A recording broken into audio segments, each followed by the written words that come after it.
noite a todos. Vamos dar início a mais uma reunião magna, né, do Hospital São Lucas, ano 34, reunião de número até bonito, Wesley, 1444. Né? Eu estava olhando. Então, vamos ter o privilégio de contar aqui também mais com uma pessoa que já virou sergipano, né? Ele era alagoano, mas agora já é sergipano, que é o Verdade. doutor Wesley Araújo Silva, que vai falar também de um tema aqui muito interessante para nós outros, que é o tratamento percutâneo da válvula mitral com o sistema do Bitraclip no cenário clínico atual. E aí, Wesley, o que é que mudou? O que é que tem de interessante aí? A tela é sua. Ele, na verdade, já é oficialmente cidadão aracajuano, né, Wesley? Já recebeu o título. Nós Já lá. recebeu o título. É verdade, é verdade.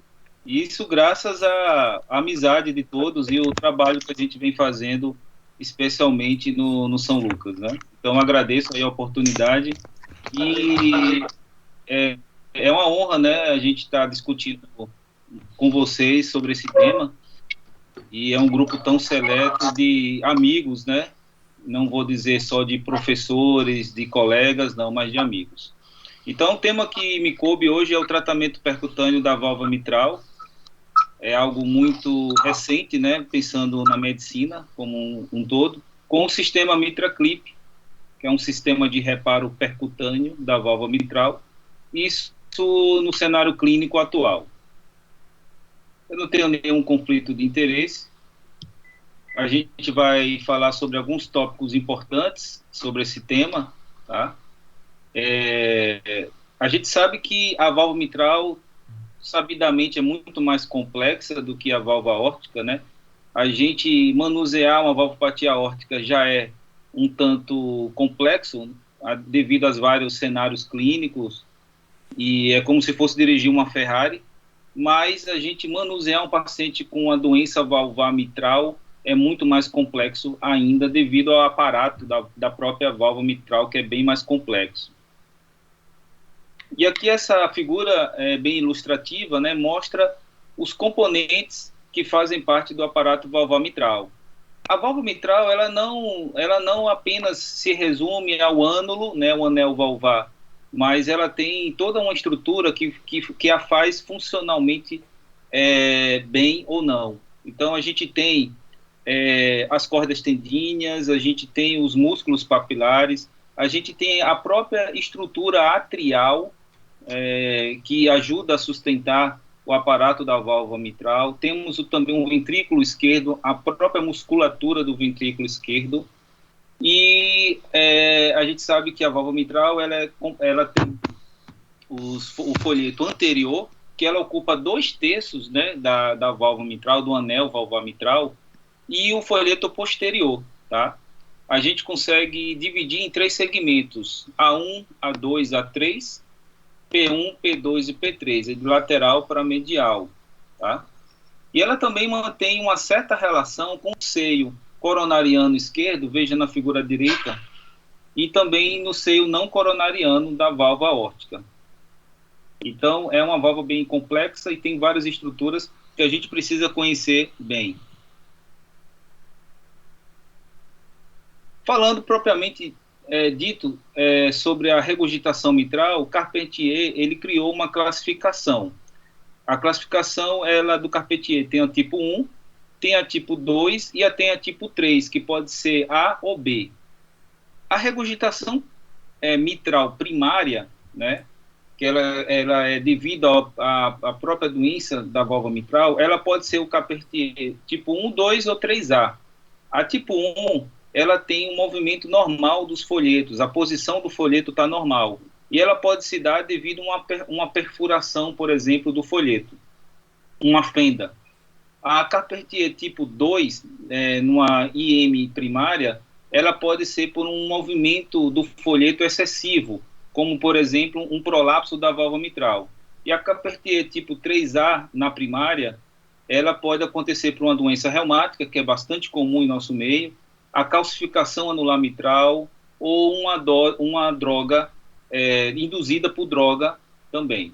E a Carpentier tipo 3A, você tem uma restrição do movimento do folheto na sístole e também na diástole. Isso é importante observar. A secundária, a IM secundária, ela só pode ser a Carpentier tipo 1, que pode ser por um aumento do átrio esquerdo, que acaba dilatando, você secundariamente dilata o anel valvar mitral, né, e você vai ter uma dificuldade de coaptação dos folhetos, ou ela pode ser por uma cardiopatia não isquêmica. E também pode ser uma Carpentier tipo 3A, em que há apenas uma restrição do folheto na sístole. Isso acontece, por exemplo, numa cardiomiopatia isquêmica. E existem várias maneiras, eu não vou aqui detalhar isso, mas existem várias maneiras de quantificar o grau, a severidade da IM, da insuficiência mitral severa, tanto quantificar quanto ver a parte qualitativa. Então, existem medidas quantitativas e qualitativas. O próprio exame físico é uma maneira importante de avaliar a insuficiência mitral, aquele murmúrio diastólico da válvula. Você pode ter um murmúrio diastólico com sopro holosistólico, uma dilatação do átrio esquerdo do ventrículo esquerdo. Você tem a própria alteração da anatomia do aparato da válvula mitral, quando você tem um prolapso do folheto. Você pode verificar também através do Doppler de fluxo, né, de colorido. Você vê a largura do jato. Aí a gente já começa a ver a importância do eco. Você vê também a onda contínua, o sinal de onda contínua que tem no eco. Você pode avaliar a severidade da IM pelo sinal da veia pulmonar, quando você tem um fluxo sistólico reverso. O pico da onda é maior do que 1,2 metros por segundo. A vena contracta, maior ou igual a 0,7. A equação de continuidade, a gente tem, por exemplo, o EROA maior ou igual a 0,4. O PISA, a ressonância magnética também pode nos ajudar. A ventriculografia esquerda também, quando você quantifica a IM em pelo menos 4 cruzes. Então, existem várias maneiras de quantificar e qualificar essa insuficiência mitral. Principalmente, desses 12 aí, mais da metade são através de dados ecocardiográficos. E a prevalência das doenças valvares, sabidamente, ela começa a aumentar a partir ali dos 65 anos, quando começa a ter uma curva mais ascendente da prevalência das doenças valvares, e observam os senhores que a doença valvar mitral ela é mais prevalente, inclusive, do que a doença valvar aórtica. Então, a cada 10 pessoas, um indivíduo, vai ser acometido por algum grau de doença valvar mitral. Então, não é uma doença assim tão inocente e pouco prevalente, como talvez alguns não percebam. E a sobrevida do indivíduo, quando existe a possibilidade, quando existe uma doença valvar, é menor. Então, em vermelho, vocês observam a curva em 10 anos, que a sobrevida de um paciente com doença valvar, ela é menor do que o paciente sem doença valvar na curva em azul em 10 anos, com um P bem significativo.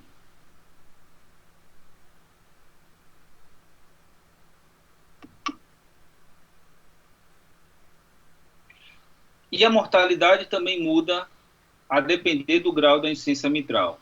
Nessa série de 8 trabalhos, né? 7 trabalhos, na verdade, a mortalidade em um ano na IM moderada aconteceu em torno de 3%. E nos pacientes com IM severa, a mortalidade em um ano duplicou, ficou em torno de 6%. E a cirurgia, que é o tratamento gold standard para a insuficiência mitral severa, ela chega a reduzir cerca de 70% a possibilidade de morrer, do paciente ter uma morte. Então, é bastante impactante. E a gente sabe que muitas das vezes a insuficiência mitral, por ser um problema mecânico, às vezes o tratamento medicamentoso não é tão efetivo. E também a sobrevida muda conforme a fração de ejeção. Veja, quanto menor a fração de ejeção, menor a sobrevida. Então, quando o paciente tem uma disfunção ventricular esquerda menor ou igual a 35%, veja que na curva mais inferior, a sobrevida ela reduz de uma maneira bastante impactante.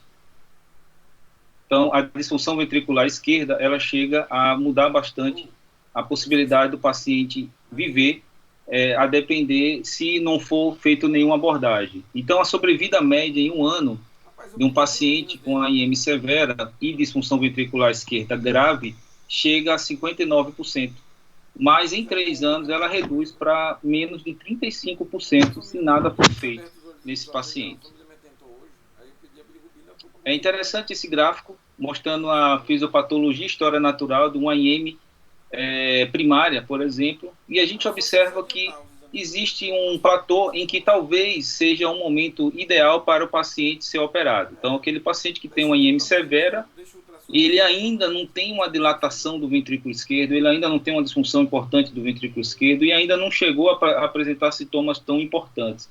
Então, advoca-se algumas correntes que intervir no paciente com a IM severa e já ali borderline para começar uma certa dilatação, disfunção ventricular esquerda, talvez seja o melhor momento, porque a partir do momento em que há um começo de uma dilatação ventricular esquerda, por exemplo, essa curva chega a declinar de uma maneira muito rápida, e aí a sobrevida diminui muito. E esse trabalho aqui publicado em 2007 é bastante antigo, mas mostra alguns motivos por que os pacientes não são operados, né? Na parte superior esquerda, aqui mostrando que o que fez muitos pacientes não serem operados foi a idade. Vejo aqui, por exemplo, um paciente com mais de 80 anos, apenas 15% foram encaminhados para a cirurgia. Aqueles pacientes com IM severa e sintomáticos. Então, apenas 15%. Aqui no lado direito, mostrando os pacientes com mais de 3 comorbidades. Então, quanto mais comorbidade, isso também muda a cabeça do clínico, né? Ele fica menos inclinado a indicar uma cirurgia quando existem muitas comorbidades, né? Com medo de uma complicação, obviamente, pós-cirúrgica. Então, quando existe mais de 3 comorbidades, veja, apenas 35% foram encaminhados para o procedimento de correção da válvula mitral. E um outro dado que também faz a gente, muitas vezes, não decidir pela cirurgia é a disfunção ventricular esquerda grave, que pacientes com menos de 30% de fração de ejeção, apenas 14% foram encaminhados para a cirurgia.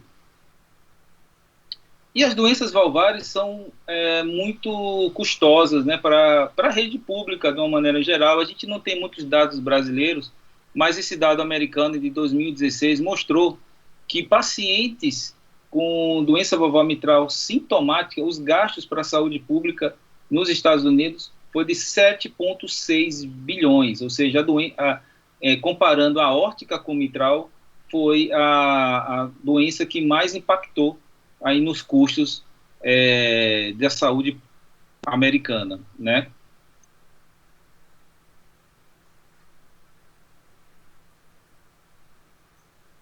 E esse gráfico também é bastante, essa figura aí, que eu coloquei, que eu bolei, baseado num trabalho publicado em 2014, mostrando no círculo à esquerda pacientes com AIM degenerativa. Então, veja, quando o paciente tem uma insuficiência severa, mitral severa, sintomática, quase 80% foram encaminhados para a cirurgia, numa IM degenerativa, e apenas 20% não foram operados, talvez por aqueles critérios, né, disfunção ventricular grave, muita comorbidade ou muito idoso. Agora, quando existe um paciente com IM funcional, a decisão por operar é um pouco mais complexa. Então, apenas 36% foram encaminhados para a cirurgia e 64% não foram operados na IM severa. Talvez seja aí o nosso tendão de Aquiles aí maior nos pacientes com IM severa para a cirurgia.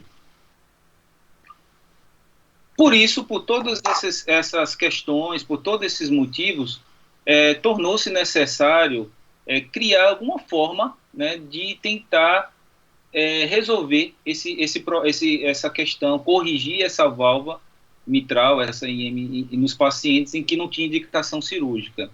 E aí, como há uma evolução da espécie, houve uma evolução aí nas tecnologias, nas abordagens, que a gente sai de uma cirurgia aberta, passou por uma correção de válvula mitral vídeo assistida, também existe correção valvular mitral robótica, e aí eu acho que a evolução maior é a parte percutânea. Então, hoje a gente já está nessa parte da evolução. E a técnica que primeiro surgiu foi baseada nessa técnica cirúrgica, que é uma técnica bastante clássica, que é a técnica de Alfieri, que ele faz uma rafia, ele pega o A2 e P2, faz uma rafia, junta os dois segmentos e faz um duplo orifício da válvula mitral. Isso reduz bastante o orifício regurgitante. Então, baseado nessa técnica, criou-se o Mitra Clip. Não existe muita mudança no guideline, né, mas basicamente os pacientes que são indicados para alguma abordagem são aqueles pacientes sintomáticos ou com algum grau de disfunção ventricular esquerda. Fração de ejeção menor ou igual a 60%, diâmetro sistólico do ventrículo esquerdo maior ou igual a 45 milímetros. Os outros graus de indicação são menos fortes, né? Como eu falei, o reparo da válvula mitral, ela é o maior grau, é nosso gold standard, nossa principal forma de tratar esses pacientes é a técnica cirúrgica de reparo da válvula mitral, tá bom? E a cirurgia também está indicada naqueles pacientes com uma IM severa, mitral secundária, e que vão ser submetidos a uma revascularização miocárdica. Então, se eu tenho um paciente com uma IM severa primária, tá? Com indicação sintomática ou sinais de disfunção ventricular esquerda, o padrão ouro é o reparo da válvula mitral. Então, a gente dá a preferência para o reparo, ao invés da troca da válvula. Tá? Pode acontecer que na hora que o cirurgião olhe, existe uma anatomia mais complexa, uma doença de Barlow, ou o aparato da válvula é muito ruim, às vezes opta pela troca, mas a preferência é o reparo.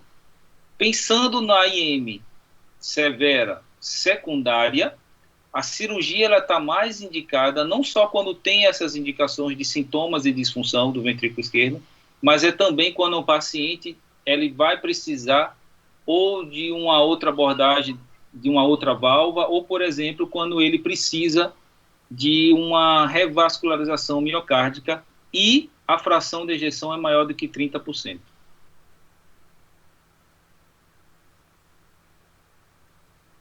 Na insuficiência mitral primária, o Mitra Clip está indicado como um grau de 2B de indicação para aqueles pacientes sintomáticos com elegibilidade ecocardiográfica e que são inoperáveis ou com alto risco cirúrgico. A mesma coisa acontece também, basicamente, na IM mitral secundária. Também quando você tem um paciente com um risco cirúrgico maior ou proibitivo, quando o paciente não tem uma indicação de revascularização miocárdica e principalmente quando a fração de ejeção está acima de 30%. Pode acontecer em casos que a gente pode indicar para aqueles pacientes com menos de 30%, mas isso tem que passar principalmente pelo Heart Team, que é uma indicação mais difícil da gente tomar, e a gente pensa também em outras formas de tratar o paciente como um ressincronizador ou mesmo um transplante cardíaco. Então, tanto para IM severa primária quanto secundária, o Mitra Clip ainda está como 2B. Isso no guideline europeu de 2017. A gente tem várias formas de fazer o reparo da válvula mitral. Hoje a gente vai conversar principalmente com o sistema mais utilizado, que já vem sendo utilizado na nossa prática clínica, já quase que de rotina em muitos serviços, que é o Mitra Clip. Mas existe também um outro dispositivo, que é o Pascal, que também tem bons resultados. E existe também outras formas de corrigir a válvula mitral de forma percutânea, que é anuloplastia indireta ou direta, e o reparo das cordas tendíneas, que é muito complexo. Não é o foco dessa aula, mas a gente também está tendo grandes estudos sobre a própria troca da válvula mitral. Hoje estão sendo desenvolvidos próteses específicas para corrigir a válvula mitral, fazer uma troca da válvula mitral, porque a gente sabe que o grande problema na troca da válvula mitral é quando a gente tenta não provocar uma obstrução da via de saída do ventrículo esquerdo. Então, também estão se desenvolvendo próteses específicas pensando na troca. Toda vez que a gente pega um paciente, a gente atende um paciente ou precisa fazer uma avaliação de um paciente com alguma doença da válvula mitral ou de uma válvula aórtica ou de qualquer válvula, a gente precisa fazer uma revisão.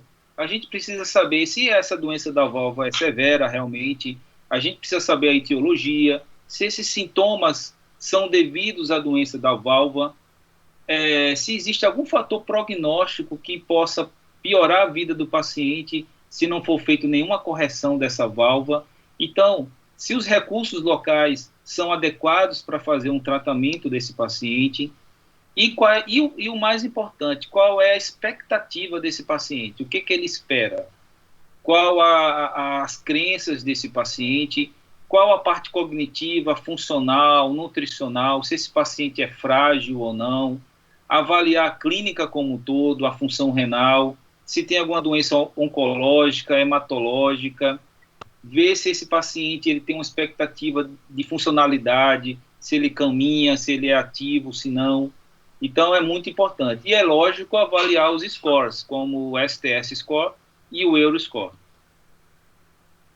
No centro disso tudo, do Heart Team, está a família e o paciente. Então, a gente avalia os benefícios e os riscos dos procedimentos, né? O que um determinado procedimento pode trazer de benefício, quais os objetivos, o que a gente quer atingir por exemplo, um reparo percutâneo da válvula mitral. A gente quer fazer com que esse paciente tenha qualidade de vida, sobreviva mais, mas a gente tem que avaliar os riscos, né? Qual é a segurança do procedimento, a mortalidade, a morbidade, se existe risco de uma hospitalização prolongada, se vai precisar de anticoagulação, terapia antiplaquetária, riscos de sangramento. Então, todas essas questões precisam ser colocadas à mesa e discutidas com o paciente e a família também. De uma maneira geral, a seleção do paciente por MitraClip precisa ter, de uma maneira geral, um STS score maior ou igual a 8, quer dizer, um risco cirúrgico alto, quando se pensa numa troca, ou um reparo, quando o risco é maior ou igual a 6%.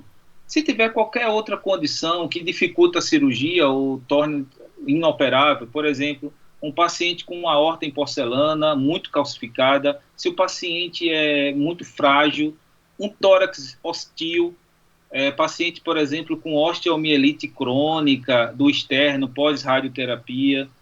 Eu fiz uma TAV recentemente num paciente assim, tinha 60 e poucos anos, mas o paciente tinha uma osteomielite crônica, estava acompanhando com a infecto, mas estava compensado. Eu não tinha condições de fazer uma troca aberta, né, da válvula aórtica. Se tem alguma doença hepática severa, se tem uma hipertensão pulmonar severa, se tem alguma circunstância debilitante, então a gente avalia todos esses dados. Aqui é um algoritmo que resume mais ou menos como a gente deve selecionar os pacientes para uma abordagem, quer seja percutânea ou cirúrgica, na IM degenerativa e numa IM funcional. À esquerda, mais em azul, a doença degenerativa. Se o paciente não tiver um risco cirúrgico alto, esse paciente deve ser operado. Se o paciente tiver um risco cirúrgico alto, numa IM degenerativa severa, você tem que avaliar o tratamento clínico, tem que avaliar se existem condições anatômicas favoráveis para um reparo da válvula mitral. Se sim, a gente vai tentar fazer um reparo da válvula mitral, por exemplo, com o MitraClip. E se não, em alguns centros mais modernos, mais capacitados, eles até fazem um reparo percutâneo da válvula mitral. Na IM funcional, a gente avalia também o risco cirúrgico. Se não for alto e o paciente vai ser submetido a uma revascularização miocárdica, a opção principal é a cirurgia. Se o risco não é baixo e o paciente não vai ser submetido, não é alto, e o paciente não vai ser submetido a uma cirurgia de revascularização miocárdica, ou o risco cirúrgico é alto, a gente vai pensar no tratamento percutâneo. E aí a gente vai avaliar qual é a fisiopatologia dessa doença da válvula. Se ela for, por exemplo, uma Carpentier tipo 3B, que é aquela que pode ser, por exemplo, uma funcional, né? Você pode tratar, por exemplo, através do MitraClip. Mas existem outras opções de tratamento. Numa Carpentier tipo 1, você pode considerar uma anuloplastia. Se não houver uma elegibilidade para um reparo, você pode fazer a troca valvar percutânea. Se for uma Carpentier tipo 2, também, que é um prolapso da válvula mitral, mas aí é mais do tipo degenerativa, também é uma forma boa de tratar com o MitraClip. Esse aqui também é um outro algoritmo pensando na intervenção. É uma maneira mais enxuta de raciocinar. Então, aqui à esquerda, o paciente com uma IM primária. Risco cirúrgico alto? Não. Cirurgia. Risco cirúrgico alto? Se sim, pensar no tratamento transcatéter. No lado direito, uma IM secundária. Risco cirúrgico baixo, não é alto. E se o paciente for submetido a uma revascularização miocárdica? Se sim, cirurgia. Não tem por onde pensar mais. Se o risco cirúrgico for alto ou o paciente não for submetido a uma revascularização miocárdica, a gente vai pensar no tratamento transcatéter. Se o reparo for factível, vai para o reparo da válvula mitral. Como eu falei para vocês, a principal forma do reparo da válvula mitral é o MitraClip. Se o reparo não for factível, existe uma forma de tratar também transcatéter, que é a troca da válvula. Mas a gente tem menos casos, menos experiência em reparo, em troca da válvula mitral percutânea, a não ser se for uma valve em valve, quando comparado ao MitraClip, por exemplo, que já existem milhares de casos aí pelo mundo. E quais são os fatores que impactam no resultado positivo do MitraClip? Então, a gente avalia os fatores clínicos, a experiência do local e do operador e a complexidade anatômica. Tá? Falando, é lógico, a gente já sabe, se o operador, o hemodinamicista for experiente, a chance de dar certo é muito maior. E é lógico também em centros que já têm capacidade de fazer tratamentos estruturais. O São Lucas, por exemplo, é um hospital que está totalmente capacitado para tratamento estrutural, visto que a gente realiza a TAV, por exemplo, desde 2013. E MitraClip a gente já realizou alguns poucos casos. Então a gente tem condições de realizar, não temos muito volume de MitraClip, mas a gente sempre traz um operador de fora que nos ajuda nesse procedimento. Com relação à complexidade anatômica, o caso ideal, ótimo para MitraClip, é quando principalmente pega aqueles segmentos centrais da válvula mitral, que é o A2, P2, quando não existe calcificação, tanto no anel quanto no falheto. É lógico, quando não existe uma estenose... Rapidinho. Oi.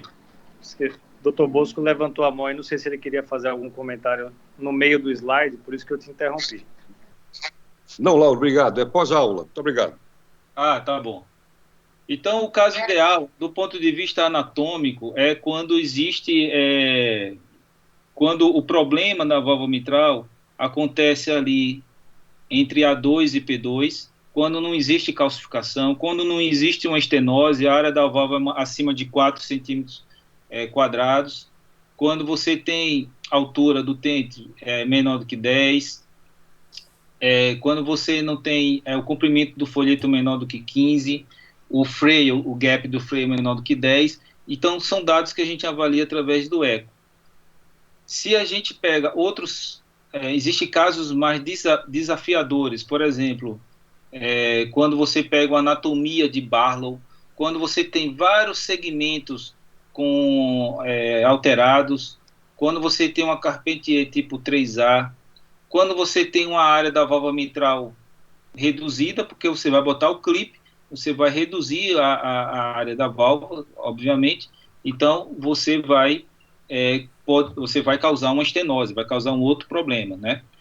E quando tem muito cálcio, então aí você vai considerar mais a troca da válvula, né? Então, o caso ideal é aquele com pouca calcificação, com um comprimento do freio menor do que 15, a área da válvula adequado. Então, são dados que a gente analisa através do eco, tá? Mas aqui fica uma observação que hoje a gente tem uma evolução dos clips, que eu vou mostrar para vocês de uma maneira bem rápida no final, que está nos ajudando a ampliar um pouco mais essa indicação em anatomias um pouco mais desafiadoras.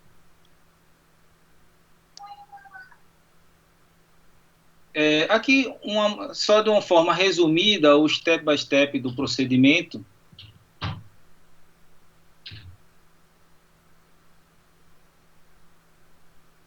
É um procedimento muito guiado pelo eco, na verdade é totalmente guiado e dependente do eco, preferencialmente transesofágico e com 3D.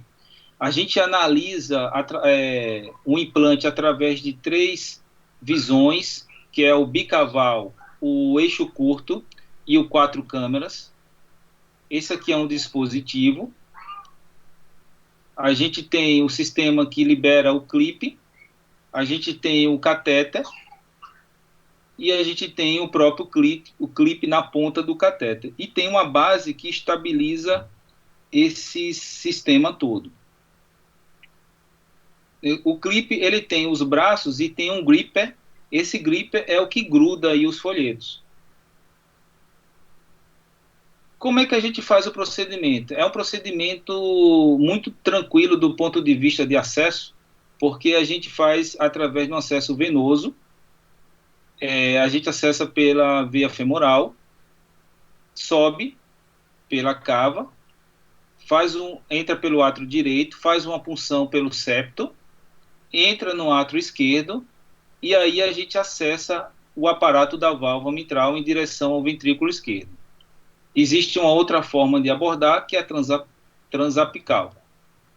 Mas aí para casos em que é feito, por exemplo, uma troca da válvula.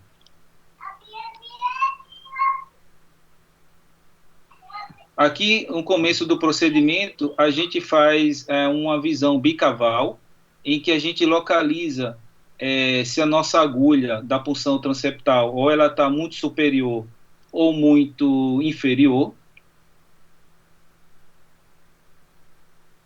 Depois a gente vai para um eixo curto, em que a gente avalia se a gente está muito posterior, muito inferior, e também se a gente está próximo da válvula aórtica. Tá? O ideal é a punção ser um pouco posterior e superior. Depois a gente vai para a visão de 4 câmaras, em que a gente analisa a altura da punção até ao nível do anel mitral, tá? Aqui a gente vê aqui em 2, aqui a pontinha da agulha, que a gente faz essa pontinha para saber onde a gente vai fazer a punção, e aí a gente faz essas linhas imaginárias para ver a altura. E a punção, ela é muito importante porque ela define o nosso sucesso do procedimento. Eu digo que geralmente a punção ela é mais do que a metade do procedimento. Uma punção errada ela dificulta muito o procedimento. Isso porque, para a gente chegar em um dos níveis, um dos segmentos da válvula, a gente precisa ou puncionar um pouco mais alto, principalmente se for um segmento mais medial, ou uma punção um pouco mais baixa, se for um segmento mais anterolateral, por exemplo. Aí a gente confirma o mecanismo dessa IM, a gente faz um Doppler e avalia também o grau de insuficiência, e aqui o folheto posterior, o grau de alteração desse folheto. O 3D também ajuda muito a gente identificar onde é essa falha. Aqui é uma maneira ilustrativa para que ajude a gente a compreender melhor. Aqui o catéter entrando no átrio esquerdo e a gente pressionando, fazendo o aprisionamento dos folhetos com o clipe e o gripper que gruda, e depois a gente fecha o clipe. E aí forma esse duplo orifício que reduz bastante o grau de regurgitação. A gente pôs aqui mostrando o eco 3D, o posicionamento, a gente faz o 3D para nos ajudar. Aqui mais em laranja o clipe.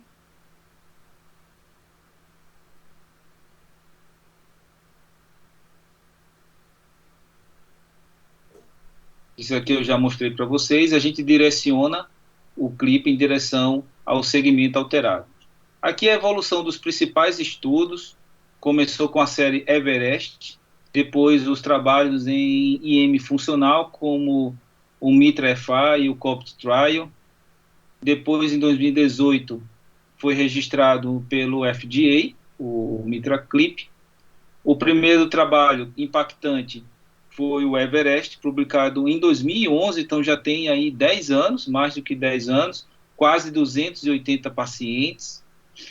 O composto primário de eficácia está livre de morte ou qualquer necessidade de cirurgia da válvula mitral por disfunção, ou um grau de insuficiência de regurgitação 3 ou 4 após 12 meses, em até 12 meses, e o desfecho de segurança foi um composto de eventos adversos maiores em 30 dias.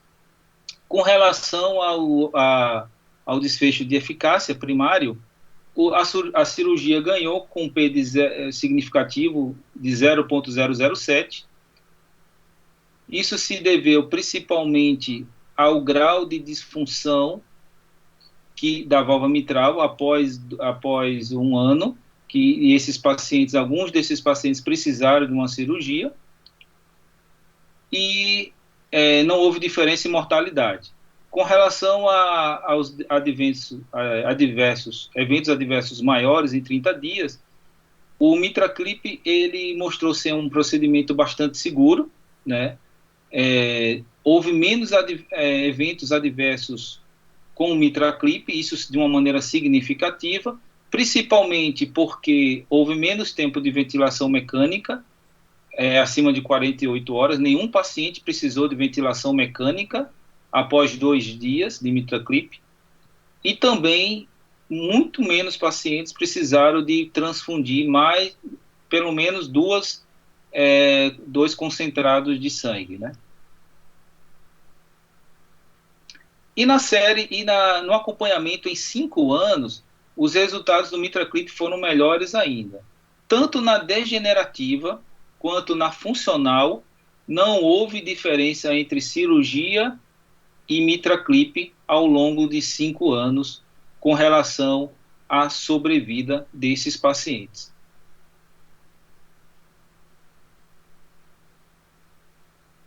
E com relação à parte funcional e de qualidade de vida nesses pacientes, por exemplo, que foram tratados com MitraClip e no AIM degenerativa, mostrou que os scores, tanto da parte física quanto da parte mental, eles foram acima da média. Então, da parte de funcionalidade e também da parte cognitiva, houve um incremento com o MitraClip. Mas a gente precisa otimizar o resultado do procedimento. Então, a gente deseja que esse paciente saia com pelo menos ali, no máximo, 1 grau de regurgitação, porque isso impacta na sobrevida. Veja, aqueles pacientes que saíram, tiveram um grau, não foi resolvida a sua IM, após alguns anos, eles voltaram a apresentar 1 grau de insuficiência mitral, eles tiveram uma sobrevida em 1 ano de 52,4%. E aqueles que ficaram no máximo com 1 cruz de IM tiveram uma sobrevida em 1 ano de 83%.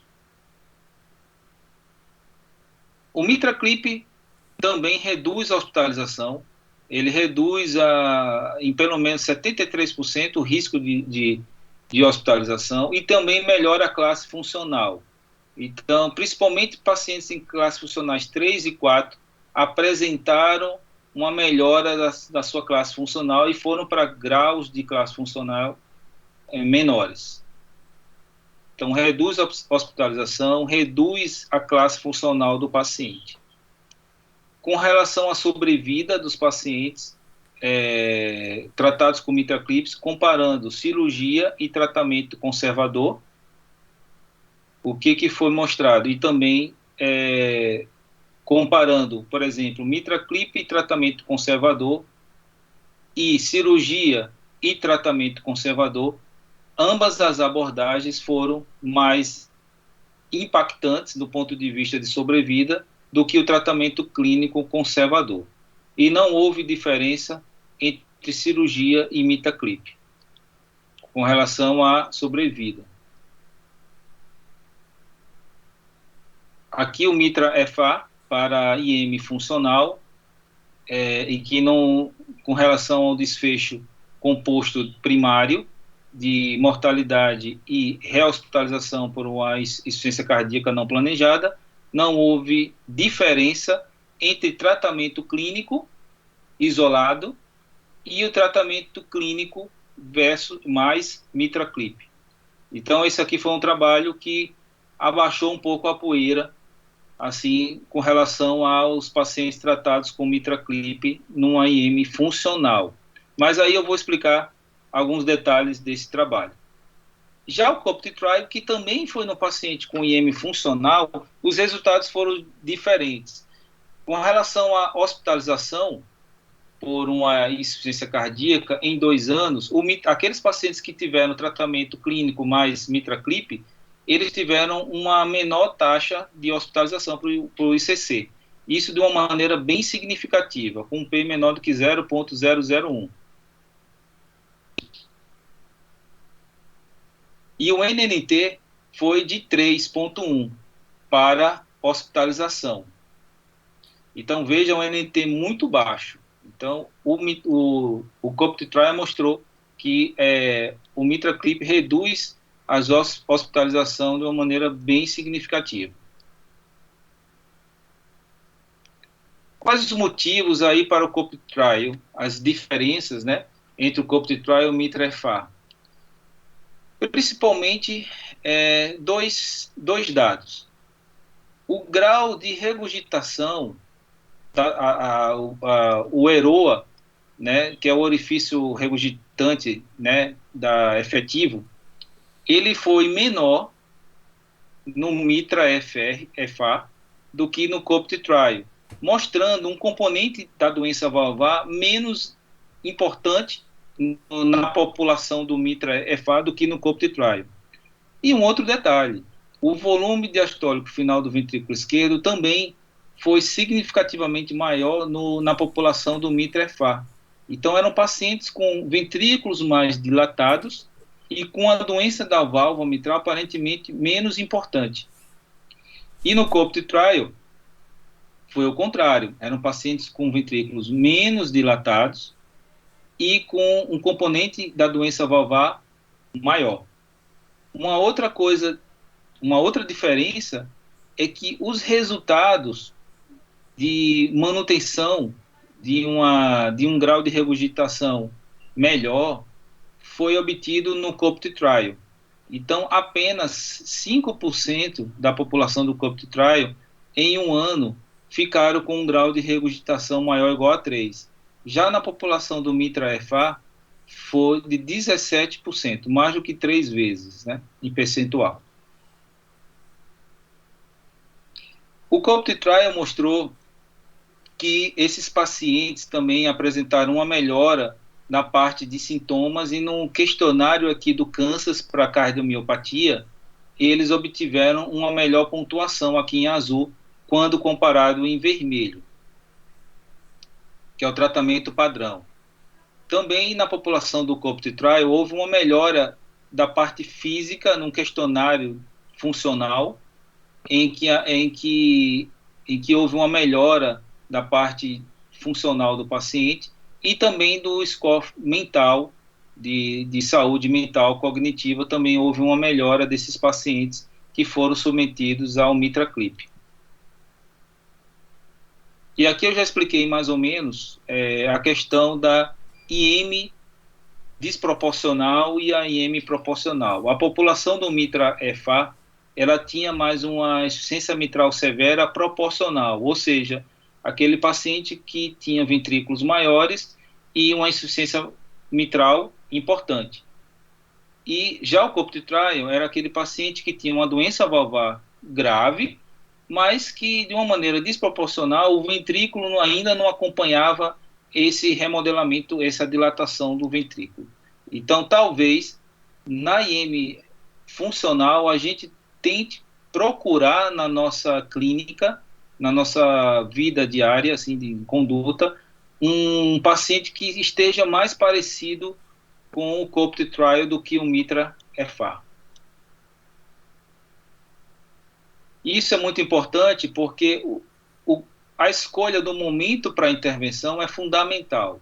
Então, a gente não deve esperar, numa IM funcional, que aquele paciente chegue a um grau de disfunção bem progressivo, um ventrículo esquerdo muito dilatado, porque vai chegar num ponto em que vai ficar muito tardio para a intervenção e o MitraClip não vai ajudar em nada.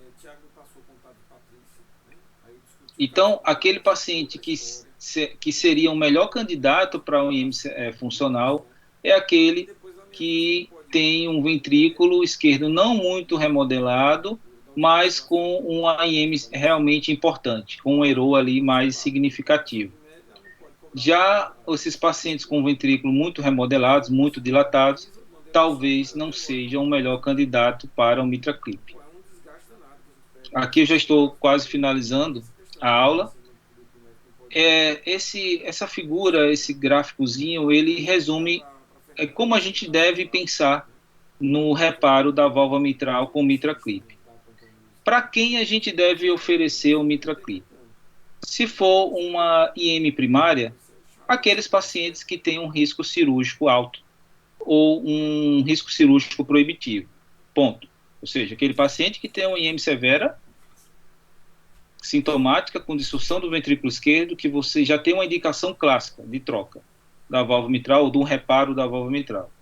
Mas o risco cirúrgico dele é proibitivo ou muito alto, você deve pensar no MitraClip.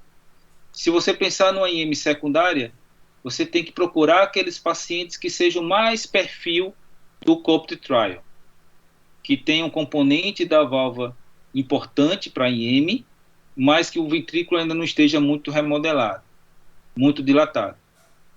E o que a gente deve fazer? Então, a gente deve acessar essa IM severa através de múltiplos parâmetros ecocardiográficos. A gente não deve analisar só o ERO, a gente deve analisar o fluxo da veia pulmonar, todos aqueles dados vena contracta. Então, para a gente dar o diagnóstico de uma IM severa, a gente tem que analisar múltiplos parâmetros ecocardiográficos para fechar o martelo. Por isso é muito importante uma equipe ecocardiográfica treinada em procedimentos também estruturais para nos ajudar aí nesses casos de MitraClip, por exemplo. E por que a gente está oferecendo um MitraClip para o paciente? Porque a gente quer melhorar o prognóstico, a gente quer oferecer qualidade de vida para o paciente e capacidade funcional para esse paciente, por exemplo, octogenário, viver mais alguns anos com qualidade. E quando a gente deve indicar? Então, para aqueles pacientes sintomáticos, com anatomia elegível para o MitraClip, tanto na primária quanto na secundária. Na secundária, a gente vai indicar para aqueles pacientes que estão refratários ao tratamento clínico. Você já esgotou seu cenário clínico, dose de diurético, beta-bloqueador, não está resolvendo, o paciente está se hospitalizando várias vezes com ICC descompensada, isso é o clássico. E aqueles pacientes que a gente não tem muita opção para fazer, não tem uma indicação de revascularização miocárdica que possa gerar uma melhora dessa IM funcional, por exemplo, uma coronária direita que esteja com uma lesão muito grave e a gente poderia tratar essa coronária direita, ou um paciente triarterial que a gente poderia revascularizar também, ou um ressincronizador que também poderia ajudar o paciente a ter uma melhora dessa IM funcional. E aonde a gente deve fazer esse procedimento? Em centros de excelência que tem um Heart Team. Graças a Deus a gente tem um Heart Team muito bom no São Lucas, que a gente foi amadurecendo ao longo de anos, né? A gente tinha um Heart Team embrionário que já funcionava de uma maneira boa e prática com as visitas, as reuniões da UTI também, mas agora a gente está de uma maneira mais formal, nas sextas-feiras de manhã, que a gente possa discutir esses casos com especialistas, cardiologistas, intervencionistas, cirurgiões, médicos de imagem. Então, isso é muito importante. Centros que estejam capacitados para fazer estrutural e com operadores os mais experientes possíveis. Se a gente não tem tanta experiência em alguns procedimentos, mas a gente sempre traz colegas de fora para nos dar essa ajuda. E o MitraClip vem evoluindo. Então, os 2 casos que a gente fez no São Lucas foi com o MitraClip clássico. A gente fez uma IM degenerativa, a paciente está bem até hoje, vivendo com qualidade. Isso, se eu não me engano, foi em 2018. E eu acho que em 2019 a gente fez outro MitraClip, que foi numa IM severa, funcional, mas que infelizmente foi naquele paciente com perfil do Mitra-FA, que morreu 2 anos depois com complicações de ICC também. A gente tem gerações desse MitraClip mais novas. Então em 2016 teve uma melhoria, 2018, 2019 já está na 4ª geração. A gente já tem 4 modelos de MitraClip. E hoje a gente tem a oportunidade de individualizar o tratamento e escolher um desses 4 MitraClips para uma determinada anatomia. Isso traz uma segurança maior. Por quê? Porque tem trabalhos que mostram que com esses clipes maiores, por exemplo, essa geração XTR, ele tem uns clipes com os braços maiores. Então tem casos em que a gente precisava colocar 2, 3 clipes. Com esse XT, a gente agora consegue colocar, em muitos casos, resolver apenas com um clipe, e às vezes casos com anatomia desafiadora, anatomia mais complexa. Então, essa evolução do MitraClip também vem nos ajudando e deixando a gente bastante feliz com essa evolução. Concluindo, a cirurgia cardíaca, quero deixar bem claro, é o tratamento de eleição de uma IM severa, quer seja primária, quer seja secundária. O MitraClip é um procedimento que tem um sucesso em reduzir significativamente a IM, acima de 90% dos casos. É um procedimento muito, muito seguro. O acesso é venoso. Existem baixas taxas de mortalidade com o procedimento, não passa de 2%. Os trabalhos mostram que o MitraClip melhora o remodelamento do ventrículo esquerdo, melhora sintomas, melhora a parte funcional e melhora a parte cognitiva. O MitraClip é uma opção importante nos pacientes sem condições cirúrgicas e ou com condições debilitantes ou muito frágeis. Na IM secundária, a gente precisa ter um pouco mais de entendimento em qual paciente vai indicar. Principalmente, a gente tem que pensar mais naqueles pacientes que se adequam mais ao perfil do COPT Trial, o ventrículo não muito dilatado, não tanto remodelado. E parece que na IM secundária parece haver um impacto muito bom na sobrevida a longo prazo.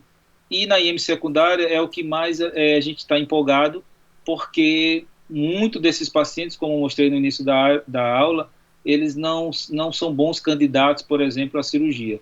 Então, eu vejo um cenário aí muito positivo, por exemplo, a IM secundária.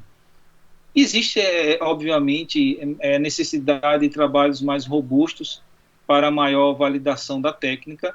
Já existem trabalhos que mostram uma boa durabilidade do MitraClip, aí já com em torno de pelo menos, você vê a série do Everest 2011, né? Então a gente já tem clipes aí com mais de 10 anos. Então, a gente também está estamos atentos à questão da durabilidade aí do MitraClip. E esse slide eu sempre gosto de mostrar que é muito importante associar a tecnologia com a saúde, de forma ética, obviamente, e colocando todas as questões aí para o paciente, né? E no raciocínio clínico de um paciente com IM severa, a gente tem inúmeros caminhos, inúmeras decisões e ações a serem tomadas, e a gente pode manter o paciente apenas tratado clinicamente, a gente pode decidir por um paciente fazer um reparo da válvula, revascularizar o miocárdio cirurgicamente, botar um ressincronizador, ou decidir por um MitraClip, e para isso a gente faz exames, pode fazer um cateterismo, faz eco, repete eco, faz transesofágico, pode até necessitar de uma ressonância. Então, são inúmeras decisões que a gente precisa tomar no paciente, mas aí o cérebro é o cerne de tudo. Eu acho que é a tecnologia mais importante que a gente tem, é nosso raciocínio clínico, e, obviamente, quanto mais cérebros pensantes, como a gente faz um heart team, melhor. E, principalmente, colocando a decisão aí para o paciente, a família, tomar essa decisão final aí conosco, né? Então, obrigado, e estou aberto aí para a gente discutir aí um pouco sobre esse tratamento e também aprender com os senhores aí. Se eu não souber responder alguma coisa, a gente pesquisa também. Bem, parabéns, Wesley. Excelente a revisão, muito didática, atual, né? E mostrando exatamente, pontuando naquilo que mais chama atenção para essa tecnologia moderna, que você é um entusiasta dela. Já temos aqui várias pessoas convidadas, já que levantaram a mão para falar. O primeiro é o Dr. Bosco. Bosco, o seu microfone está desligado. Então vamos ligar. Está ligado? Agora está. Tá. Perfeito. Tá. Muito bem. Wesley, meus parabéns mais uma vez. Já discutimos isso com você lá na reunião que eu dirijo na UTI, na enfermaria, e já discutimos bastante isso. Eu queria fazer uma pergunta e antes uma observação rápida. É o seguinte, nós estamos falando de tratamento de insuficiência mitral. Então, quando a gente está falando de insuficiência mitral, tratamento, a gente tem que deixar bem claro a insuficiência mitral primária e a insuficiência mitral secundária ou funcional.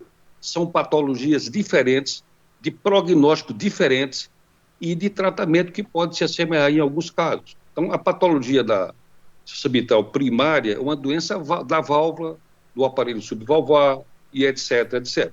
Essa patologia tem um prognóstico bom. A gente tem que proteger o ventrículo.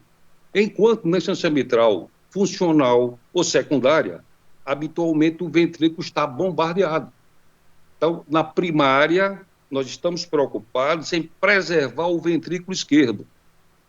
É uma válvula doente, primariamente doente, não uma doença do músculo cardíaco. Por isso, esse paciente, o tratamento dele é um tratamento cirúrgico.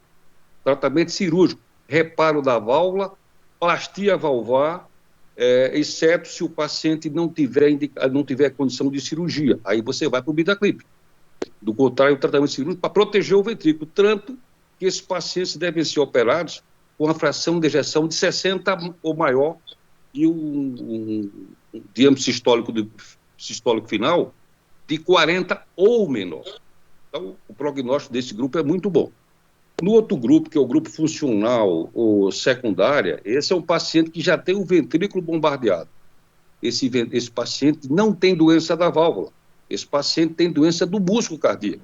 É por isso que o prognóstico é ruim, a fração de ejeção já é baixa e a cirurgia não melhorou a mortalidade.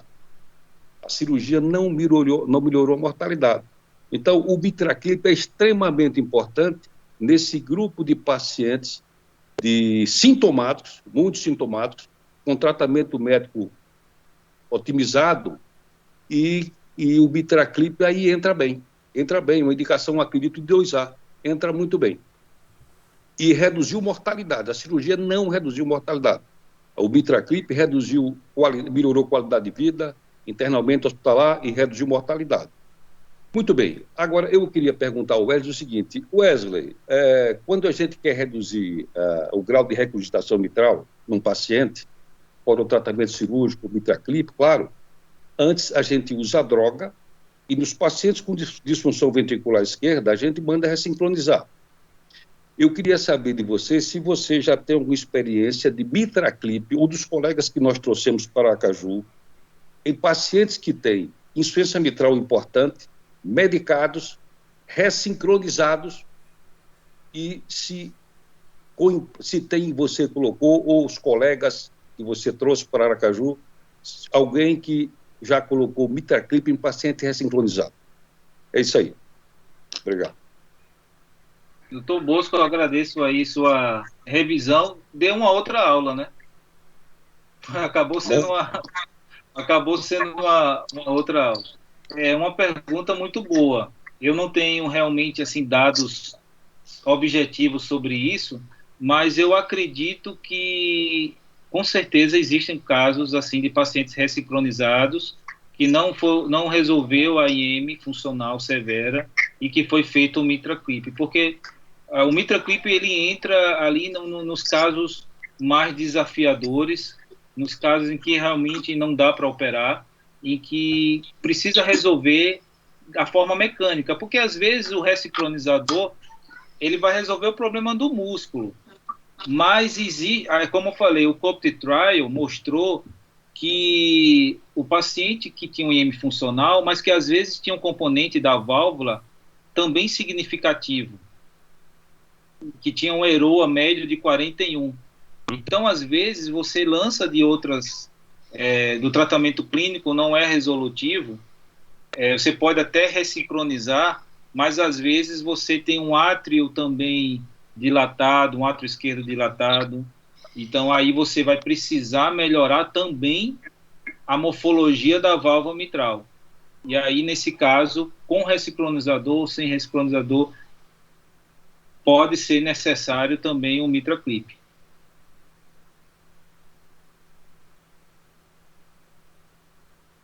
Ok.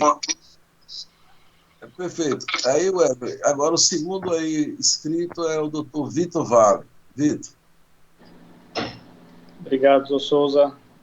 Wesley, meus parabéns aí pela apresentação, foi ótima, viu? Teve um período que eu perdi aí uns 5 minutos que a bateria do celular riu, mas foi muito boa a sua aula, uma boa revisão. Wesley, se você puder tirar o compartilhamento aí, porque aí a gente se vê melhor. Alguns pontos que eu queria ressaltar aí, né? A importância do Heart Team. A gente tem adquirido muita experiência nas discussões, né? Cada discussão a gente engrandece mais e vê visões interdisciplinares dentro da cardiologia muito interessantes, né? Então é um ponto que a gente está no caminho certo, né? Inclusive discutimos recentemente no último um caso para um possível Bitaclip, né? Ou cirurgia, terminamos indo mais para o lado cirúrgico. Um outro ponto aqui eu concordo com o Dr. Bosco, a insuficiência mitral secundária é uma doença do ventrículo, não é uma doença da válvula. Então, o MitraClip é muito interessante nesses casos, né? Na última diretriz de válvula do American Heart, ele é 2A, baseado nos critérios do COAPT, né? Então, o paciente que está já muito bem medicado, como você falou, e que mesmo assim está sintomático, fração de ejeção entre 20 e 50, e com o ventrículo ainda preservado, esse é o candidato ideal, né? É importante ressaltar que o MitraClip, ele não é difícil ele zerar a insuficiência mitral, então fica um escapezinho ali leve, e às vezes esse escape é até interessante para o paciente que tem disfunção ventricular, né? O ventrículo às vezes está um pouco baqueado, e esse escape, né, o MitraClip, a gente consegue clipar ali a 2P2, às vezes bota mais de um clipe, mas fica um escapezinho ainda discreto, muito discreto, que às vezes é importante para o ventrículo não ficar muito sobrecarregado de volume no início, né? Já tem trabalhos, eu vi que Roberto Cardoso está aí na plateia também, já quer falar, tem trabalhos em andamento, né, de MitraClip versus cirurgia para pacientes com risco cirúrgico moderado, né, puxando o gancho aí do Dr. Bosco, para insuficiência mitral primária, tá? Então, quando o Wesley falou lá que na insuficiência mitral primária o mais indicado é a cirurgia, ainda é, óbvio, né, exceto nos pacientes inoperáveis ou com risco cirúrgico muito alto, já estamos no caminho aí da TAV, fazendo trials com pacientes com risco moderado para avaliar aí os desfechos do MitraClip comparado com cirurgia, né, na insuficiência mitral primária, doença da válvula, né? Então, talvez tenhamos surpresas aí a médio prazo com relação à indicação do MitraClip para insuficiência mitral primária também nos pacientes de moderado risco cirúrgico, né? Roberto Cardoso falou uma coisa importante aí no último Heart Team, que o MitraClip, diferente do implante da TAV, né, na TAV a gente implanta uma válvula inteira, e se ela se degenerar, a gente tem que fazer uma nova intervenção, né, em 10 anos ou mais. Mas o MitraClip, para o cirurgião ali, é muito mais simples de você retirar o MitraClip que está aderido ali nos folhetos do que você retirar a válvula inteira e reconstruir todo o aparato, né? Então, isso também é um dado interessante. Era isso que eu queria falar e parabenizar mais uma vez, foi excelente. Muito bem, Vitor. Obrigado. Eu achei interessante essa frase do Roberto Cardoso no último ratinho. Parece que é o pensamento inverso, né, Vitor? De você pensar botar o MitraClip e se houver uma doença evoluir de novo, você facilmente corrige cirúrgico. Então, talvez isso seja realmente uma maneira de pensar aí no futuro, né? Agora, a mitral é muito mais complexa, assim. Eu acho que a evolução da mitral, do MitraClip, por exemplo, é mais complexo do TAV. A gente está evoluindo nas qualidades da prótese. No reparo da válvula mitral, a gente está tentando evoluir formas de corrigir, reparar essa válvula de várias formas. Não só com MitraClip, mas a gente às vezes tem que corrigir cordoalha, tem que fazer outras formas de reparo. A caixa de ferramentas é maior para corrigir a mitral. Então, eu acho muito complexo, né? Mas a cardiologia intervencionista, ela dá essa surpresa para a gente, que evolui de uma forma que a gente não imagina, assim. Então, é muito, muito legal. Perfeito. O próximo inscrito é Roberto Sintra. Roberto. Boa noite, Wesley. Gostaria de parabenizar, foi excelente a aula, uma excelente revisão, bem completa, abordando todos os temas. Geral de MitraClip. Eu queria só fazer um comentário, na verdade, assim, até um lembrete a todo mundo, é que todos os trabalhos, né, sobretudo o COPT, na eleição dele, a gente tivemos tanto em regurgitação mitral severa quanto moderadamente severa. Então, às vezes, o doente ele tem uma insuficiência cardíaca e que você já tentou né, todas as possibilidades, né, terapêuticas, e ele tem naquele limbo, faz um eco moderado, severo, né, muitas vezes a gente não presta atenção, mas o ecocardiografista usou apenas um parâmetro e dele ele tirou que era moderado ou severa. Então, eu acho que essa interação entre o clínico e o cardiografista é super importante, né? Vale lembrar que a gente tem aprendido muito isso no Heart Team, não vou me alongar muito, mas isso vem sendo assim, uma luz para todos os clínicos que frequentam, justamente nessa intenção. Então, se o doente chega com IC, está refratário, e ele tem, né, uma insuficiência mitral moderadamente severa, ele é um possível candidato. E eu acho que, eu penso um pouco parecido com o Vitor, com relação à evolução da estrutural. A gente lembra que começamos, né, TAV nos muito altos riscos, agora a gente já está nos TAVs praticamente, quando o early TAV sair, nos pacientes assintomáticos, né? Eu acho que a doença valvar acaba remodelando o ventrículo, é uma das causas da piora funcional, e eu vejo assim, com bons olhos o MitraClip, tanto é que o Mitrafar, ele praticamente foi ruim o desfecho final comparado ao COAPT, porque o paciente do COAPT é um paciente mais precoce, o ventrículo menor. Então, acredito que no futuro, né, tenhamos aí até critérios mais sensíveis, né, de paciente com ventrículo menor, né, até sem disfunção ventricular e que permaneça sintomático, que talvez seja um candidato. Então, acho que a tendência é essa, o Vitor já citou esse trabalho aí que está em andamento, e eu acho que essa tendência paralela das doenças valvar em intervenções mais precoces, eu acho que a gente vai não esperar que o doente já esteja muito dilatado e sintomático e proteger esse ventrículo para não sofrer a longo prazo. Parabéns mais uma vez, Wesley. Um abração. Ok, então o próximo agora é José Augusto. Boa noite, Wesley, parabéns pela brilhante aula, eu acho que você fez uma revisão de A a Z, e eu vou meio que chover no molhado, acho que todo mundo já falou um pouco do que eu vou falar. Provavelmente nós clínicos precisamos fazer um grande dever de casa, né? Porque provavelmente a gente tem muitos pacientes que a gente vem medicando para insuficiência cardíaca, e eu acho que essa distinção que Bosco fez e os outros fizeram, a gente, quando trata insuficiência mitral secundária, a gente está tratando um paciente com insuficiência cardíaca, com doença, com cardiopatia isquêmica, ou geralmente miocardiopatia dilatada, e que já está topado na medicação. O raciocínio é bem diferente do primário, que a gente quer operar antes dele ser medicado, a gente nem medica ele. Quando ele entra em classe funcional sintomático, ou quando reduz minimamente a fração de ejeção, ou aumenta o diâmetro sistólico, a gente já está indicando cirurgia. Então, eu acho que são duas doenças distintas. E no final, a sua conclusão, só para você dar uma revisada, eu acho que não há mais papel para cirurgia do paciente que não vai fazer revascularização, um papel da cirurgia na insuficiência mitral secundária. Eu acho que você mostrou os algoritmos, mas a sua conclusão, no final, parecia que há papel. Eu acho que esse é o papel do MitraClip típico. Claro que a seleção do doente ideal, como vocês já falaram muito bem.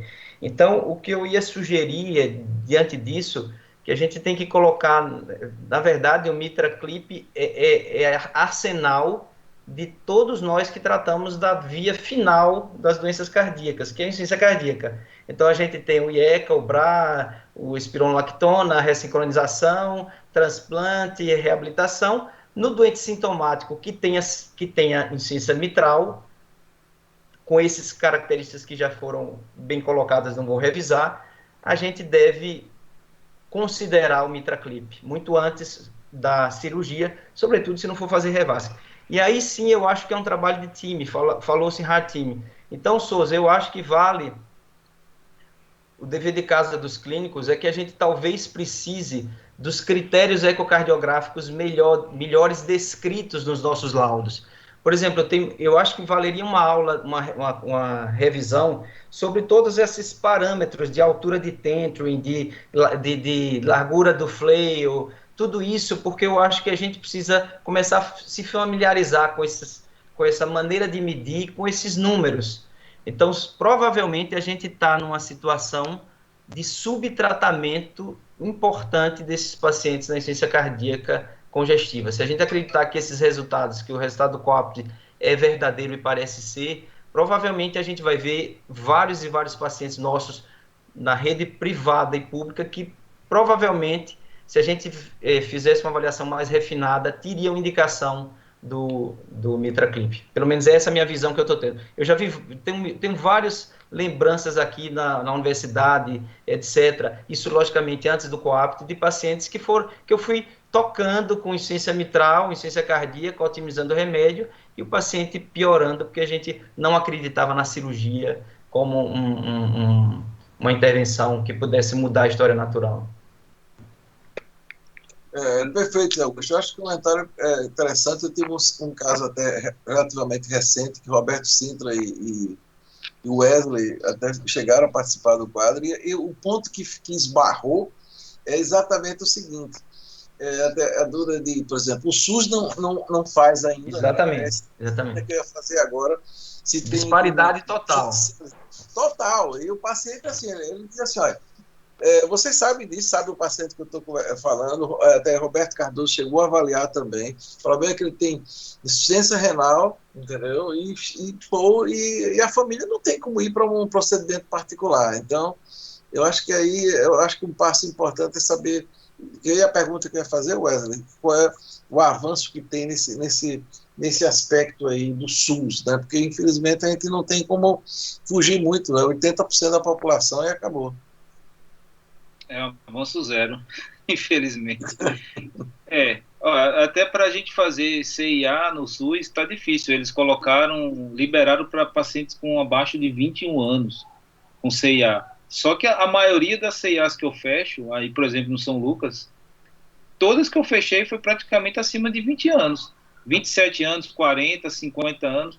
Então, até para CIA está difícil. Valvoplastia mitral por balão, a gente tem uma fila. Por quê? Isso a gente quer fazer, a gente quer ajudar o paciente, mas aí se esbarra na questão do valor do balão de Noé, que o SUS paga um valor ínfimo. Então eu acho que até para a TAV também vai acontecer isso, porque a TAV já está no rol na ANS, mas o SUS quer pagar um valor muito pequeno. Então os fornecedores não querem liberar uma prótese por um valor pequeno. Então, e a gente quer fazer, a gente vê que tem muito paciente necessitado, precisando fazer pelo SUS, e acaba que não tem condições. Falando do comentário do Zé Augusto, assina embaixo tudo que ele falou, foi realmente um comentário muito pertinente. Detalhes, é uma doença muito prevalente, como eu falei, então realmente tem casos que talvez possa estar fugindo aí das nossas mãos, não só dos clínicos, mas também até mesmo da gente. E outra observação, que depois eu e o Vitor, a gente deve pedir permissão para o doutor Souza, a gente está programando um curso de treinamento ecocardiográfico voltado para MitraClip, que é um colega de Recife, que pode vir aqui dar uma aula durante um dia, ou até menos de um dia. A gente já tem um formato dessa aula, focado nesses parâmetros que o Zé Augusto falou, né?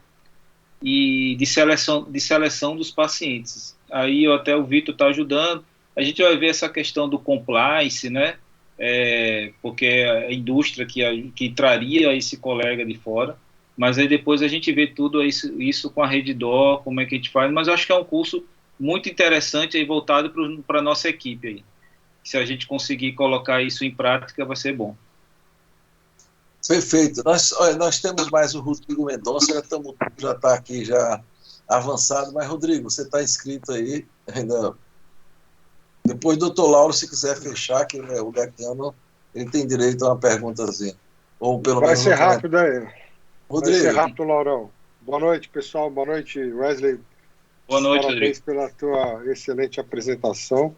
Na verdade, o que eu ia falar, acho que o pessoal já disse aí, eu acho que foi bem legal. Só queria dizer, assim, que eu só fico um pouco frustrado ainda com a história do MitraClip, com os secundários, entendeu? Os secundários, fundamentalmente, aqueles com insuficiência cardíaca, que pelo que eu vi que você mostrou aí, o benefício é muito pequeno, porque eu não tinha nem ousaria pensar em mortalidade, mas em morbidade. Né? Às vezes são insuficiências cardíacas refratárias, o paciente usa remédio demais, efeitos colaterais associados. Inclusive, eu tenho atualmente um paciente ultracomplexo, que eu já não sei mais o que fazer, então, assim, eu ainda tenho a expectativa de que haja algum benefício nos dilatados, nos ultradilatados, com insuficiência mitral secundária, do ponto de vista de benefício de morbidade, enfim, eu acho que... Porque aos moldes, por exemplo, de ressincronização, de qualquer terapia, né, que seja clínica, ressincronização, cirurgia, tratamento intervencionista, a gente sabe que uma doença muito avançada realmente não tem muito o que fazer, infelizmente. Mas eu espero que evolua nesses casos especificamente. Parabéns, obrigado. Ok, obrigado. Lauro, você quer ter algum comentário, Lauro? Você que sempre decano. Eu quero apenas parabenizar, porque eu não tenho nem o que perguntar, porque tudo já foi perguntado e tudo foi abordado. Eu tinha só uma dúvida. Um paciente que desenvolve uma insuficiência mitral aguda por ruptura de músculo papilar, no curso do IAM, eu diria como você abordar mitraclípico. Segunda coisa, paciente geralmente que tem secundária, com um lado esquerdo hidratado, tem VFA, se você tem alguma objeção na passagem pelo septo, suspensão coagulante, o que é que você diz? Muito bom, doutor Lauro. Com relação à primeira pergunta, a complicação mecânica do IAM, de um IAM, é uma insuficiência mitral aguda, não tem indicação ainda de mitraclip atual, aí é corrigir,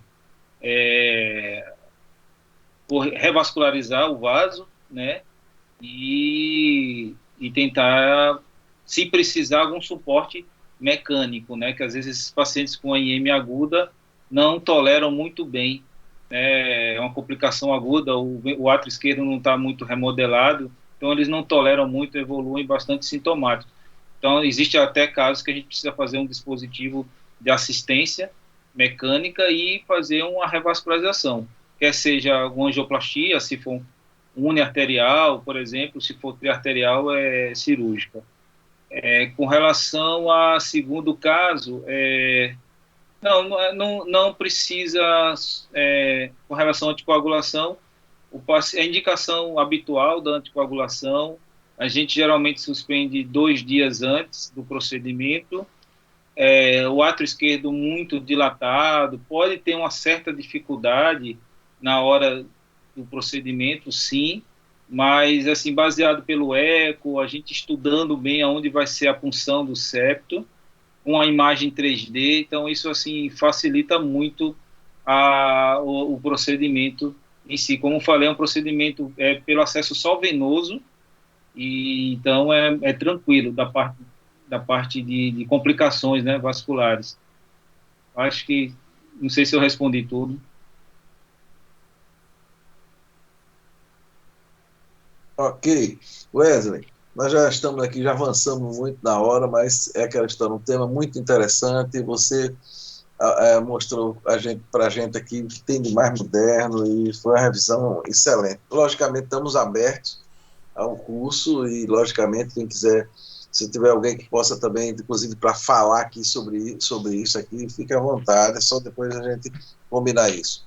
Bem, pessoal, eu queria agradecer mais uma vez ao Wesley, às pessoas que comentaram, que abrilhantaram aqui a apresentação com os comentários sempre pertinentes, a presença de todos e até a próxima semana com mais uma reunião magra do Serviço de Cardiologia do Hospital São Lucas. Então, boa noite.